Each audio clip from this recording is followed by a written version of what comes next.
కర్ణుడి చావుకి 100 కారణాలు అన్నట్లు తమిళనాడులో మొన్నటి వరకు ఒక వెలుగు వెలిగిన డీఎంకే పతనానికి కూడా అనేక కారణాలు కనిపిస్తున్నాయి.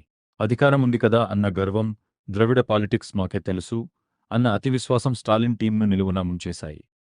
ముఖ్యమైన కారణాలివే. విజయ్ ఫ్యాక్టర్. దళపతి విజయ్ ఎంట్రీతో తమిళ రాజకీయాల్లో సునామీ వచ్చింది. సినిమా వాళ్ళు వస్తారు పోతారు అని లైట్ తీసుకున్న డీఎంకేకి విజయ్ తన క్రేజ్తో కోలుకోలేని దెబ్బతీశారు.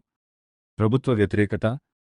5 ఏళ్ల స్టాలిన్ పాలనపై క్షేత్రస్థాయిలో ప్రజల్లో తీవ్ర అసంతృప్తి వ్యక్తమైంది. సంక్షేమ పథకాలు ఉన్నా అవి ఓట్లుగా మారలేదు. యువత అసంతృప్తి. ఫస్ట్ టైం ఓటర్లు, యువత అంతా ఉదయనిధి స్టాలిన్ కంటే విజయ్ వైపే మొగ్గు చూపారు. యువతను ఆకట్టుకోవడంలో డీఎంకే వ్యూహాలు పూర్తిగా విఫలమయ్యాయి. అవినీతి ఆరోపణలు. మంత్రులు సెంథిల్ బాలాజీ, పొన్ముడి వంటి వారిపై వచ్చిన అవినీతి కేసులు పార్టీకి గుదిబండగా మారాయి. ఉదయనిధిపై కూడా అవినీతి మరకలు పడటం డీఎంకే ఇమేజ్ని దెబ్బతీసింది. నెరవేర్చని హామీలు.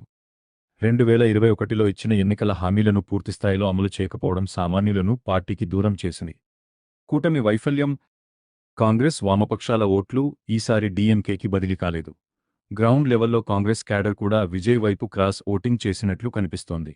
ఈ వీడియో నచ్చితే లైక్ చేసి షేర్ చేయండి. మరిన్ని అప్డేట్స్ కోసం సబ్స్క్రైబ్ చేసుకోండి. Thank you.